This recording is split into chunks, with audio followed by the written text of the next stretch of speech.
Louis, thank you so much for coming over. Really good to have you. My pleasure. Thank you for having me. It is a pleasure to learn about your interesting background. If you weren't a world-renowned cellist, you might be an international sailor or a yachtsman.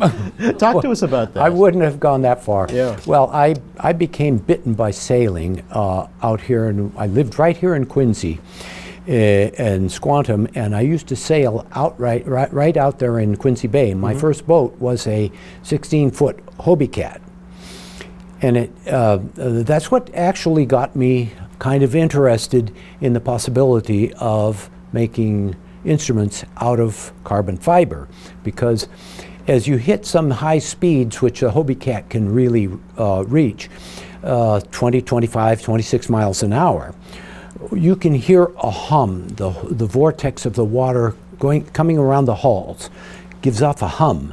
And other people that have owned Hobie Cats and catamarans and very fast boats know exactly what I'm talking about. And it gave me the idea that maybe we could make instruments, cellos, violins, violas, basses out of this material, which I did. And in fact, you have made it a successful a business enterprise for yourself. Yes. Yeah. Yes, I have. We've met Steve Clark, who, after I made the first 3 prototypes, the first one in fiberglass, the second and third in carbon fiber, and each one very distinctive, we settled with the third prototype, and I met Steve Clark, who was highly excellent in carbon fiber and fiberglass, and he took it from there, and we made instruments from there. Now we have clear carbon components making our instruments. Steve made four cellos, and Yo-Yo Ma got number 4. Yeah. And so I presented him with number 3 or 4, and he chose number 4, and I picked 3 then. And I made my first recording on number 3, and my second recording on CD on number 13. Now, you've been a member of the Boston Symphony for 50 years. Well, I'm retired now. Okay. I retired after 44 years. I retired 6 years ago. Okay. And played 44 years with the orchestra, which was a great experience and a great orchestra. And I mean, performances all around the world. You have an amazing biography. You really do. I'm very fortunate in many aspects. Yeah. What was it that first drew you to music, Louis? I was very poor as a student in junior high school. And you could take a serious subject, it could replace science or something, by being in the orchestra in the junior high school. And so I thought, well, I like to play double bass. So I played bass.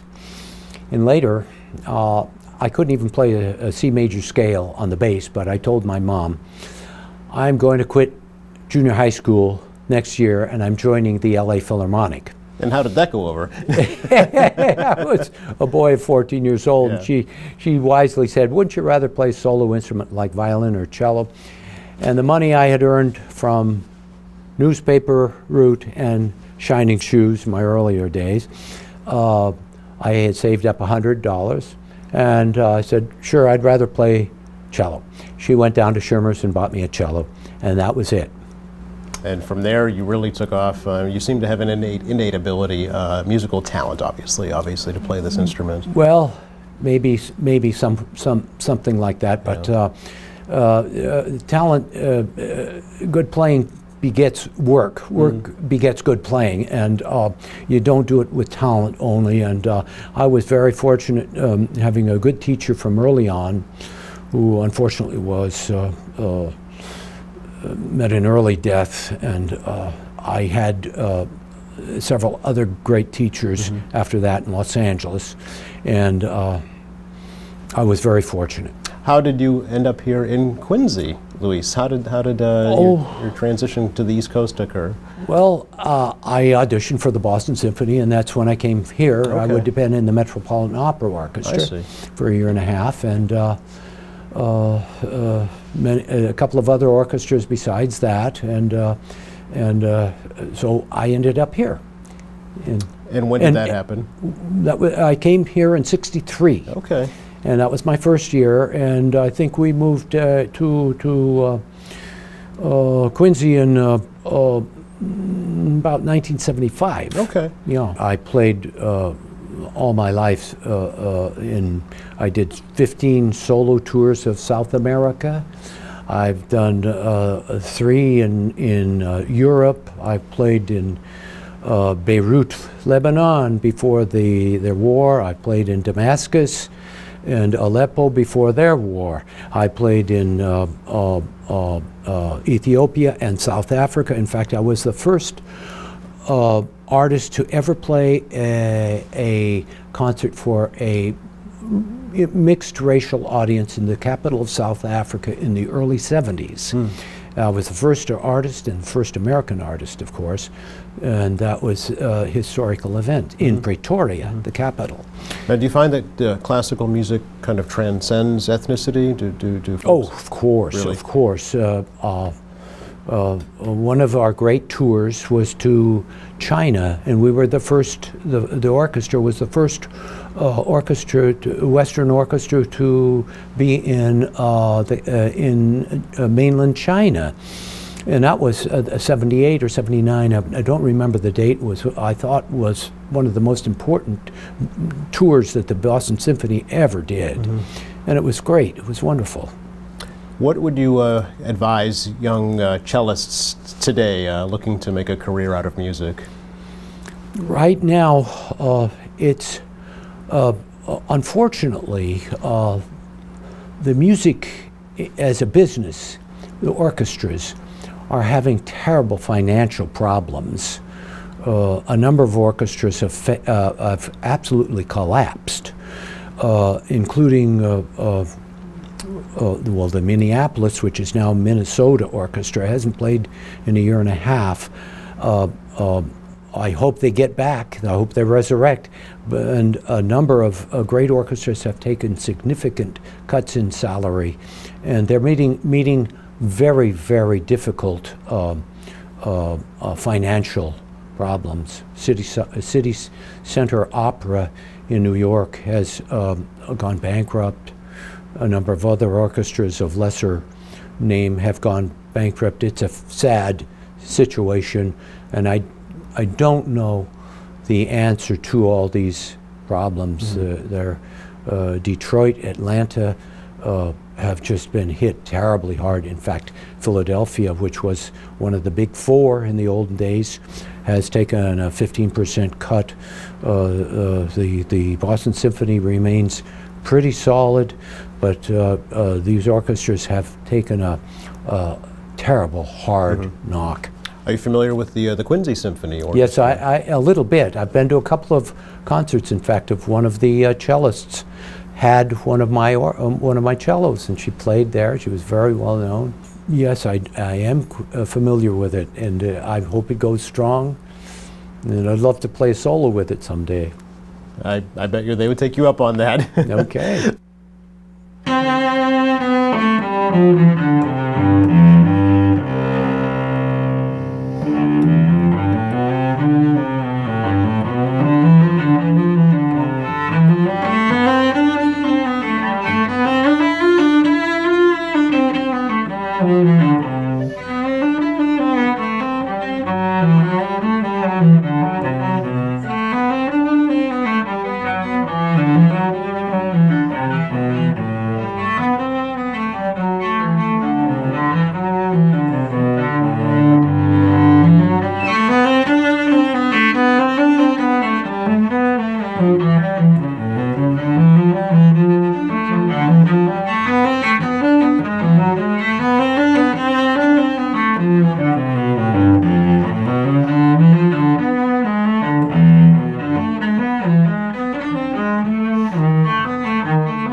Gil, tell us if you can about these guys, about this group, how this all came together. Well, the group really started much earlier, before these guys were part of the group, in the late 90s. We would play at a loft in Charlestown. There's a bunch of musicians that had studios and so on, and we played there on a regular basis, and I had been writing a bunch of music, and the band kind of grew, and we ended up not really being able to play much in the Boston area just because there are no pianos. So we played in New York, and then eventually the long-term goal was to kind of find a place to play that we could call our own. And so once that happened, that was, I guess, in 2002, moved into Cambridge into a space with some other people, and we had a regular place to perform, and had sort of a jam session after the performance, and people kept coming, and it sort of self-selected in a few iterations to this group. So like the cream rose to the top, so to speak, and over the years we've really gotten to be like a musical family. We get to play every week, and I try to write music that is really fun for them to play, as well as challenging, so that it continues to evolve. And I guess it's been with Randy almost 8 years, maybe 9 years, and Andrew and Jeff about 5 years. And you all have musical backgrounds, or Yes. or you do? Okay, Yes. you're all nodding absolutely. Yeah. So Gil, talk about the pieces in the band. What do folks hear when they hear the Gil Aaron Trio? Stylistically, it's kind of hard to define. It a little bit depends on our instrumentation. Like tonight today, I guess it's the afternoon now. Right. We're gonna play. I'm going to be playing an electric piano. It's a Rhodes. It's a vintage. It's built in 1973. Well. So it still can go out of tune, which I think is important. I don't believe really in digital instruments for live music. It's okay on TV or in a commercial, but Right. but if you're playing something, I like the fact that it actually vibrates. And all the instruments that we're playing actually vibrate. Jeff usually plays upright. And in the lily pad, we have a piano there. So there it's more roughly in the jazz sound because of the instrumentation, but the time is, for those of you who are musicians, they're straighter eighths, so it's not swung, it doesn't have that sort of jazzy sound to it, but there's a lot of improvisation, and the pieces follow a form like they would in a jazz tune, where it's like maybe an A section and a B section, and we can improvise over those sections, and Okay. we can loop things and do things like that. Do you write all the music? I do. I write all the music. You write all the music, and talk about your training and your background in education in music. Well, I grew up sort of being split between an interest in music and sort of the science of sound. And I went to school for mechanical engineering, thinking I would maybe go into instrument building. Was really kind of discouraged with the state of those. And in the meantime, I'd been playing classical music since I was about 3-4 years old, but not a prodigy. I was not destined to be on the classical stage. But I had some fantastic teachers, both as a kid and in college. A guy named Tibor Sauce really was the first guy as an adult when I was 19 or so, really had a lot of influence on me. And then came here to go to Berkeley but I didn't really enjoy my experience there because I'd already been to college. Right. And I found a teacher named Charlie Bonakis who is a kind of an icon, and influenced up until 3 or 4 years ago when he died. It's probably the biggest influence in jazz in this area. You know, there's a few guys that rose to that level, but it wasn't so much his information, but just his way of doing things. It really inspired me to be a teacher and to continue to compose and pursue this as a serious thing. So let me ask the rest of you guys then, as part of the Gil Aaron trio, obviously there are 4 of you, and we're going to get to that in a second. But you know, when you first kind of came together and rose to the top, as Gil said, as the cream rose to the top, was there, I mean, did you feel that it was a good fit? And you know, talk amongst yourselves about this. Why have you stuck together so long, basically? Well, it's true that, you know, we play every week, and it's something that I think we all look forward to every week. We all show up late on Wednesday night at the Lily Pad, but I got connected with this group because I was playing an earlier slot before Gil's band, and Gil said, "Hey, you want to stick around and play with the group?" And I said, "Yeah, sure, why not?" I didn't really know Gil that well at that point. Right. And just had a complete blast doing it. There's something about this music that is very attractive to, I think, most people, regardless of age, regardless of background. There's something hooky about it. There's, you know, that it involves improvisation, that we're kind of spontaneously arranging this music, you know, in the moment. I think people really are attracted to it, and, you know, members of the band included, as well as the audience, are attracted to this kind of sense of adventure. You know, in playing this music that can be any different style. You know, we've been playing this music for a long time, but we never play it the same way twice. Okay, all right. So folks who have seen your show really haven't seen the latest show. That's right. because it's always changing. Yeah. Anybody else? Yeah, the music really lends itself for us to sort of express ourselves individually. Okay. There's no preconceived notions of how to play the music, so we all approach it very open and very free. So it's not like we're trying to play a certain style or a certain way. We're just trying to interpret the music in our own way, which has a lot of freedom to it, which is great. And it really helps develop the chemistry among all of us, and it makes it very enjoyable, a lot of fun. Let your talent show individually, basically. So yeah, you're nodding your head. Yes, absolutely. The quiet one of the group, right? I mean, Jeff is the guy who really was the first is usually the first to memorize a tune. I mean, even a tune that I've written, he'll memorize it before I do. Okay. And he has an incredible brain for that. And so he's forced us to really play without music, especially the last year. And I think that helps a lot to get to that place where you're really letting the flow happen, and you're not glued to a page, or that you're seeking the written truth. And I think that maybe is something that is a little bigger than the music, but I think that there is truth in music, and that's like my main reason for being a musician, that we communicate something real.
Thank you.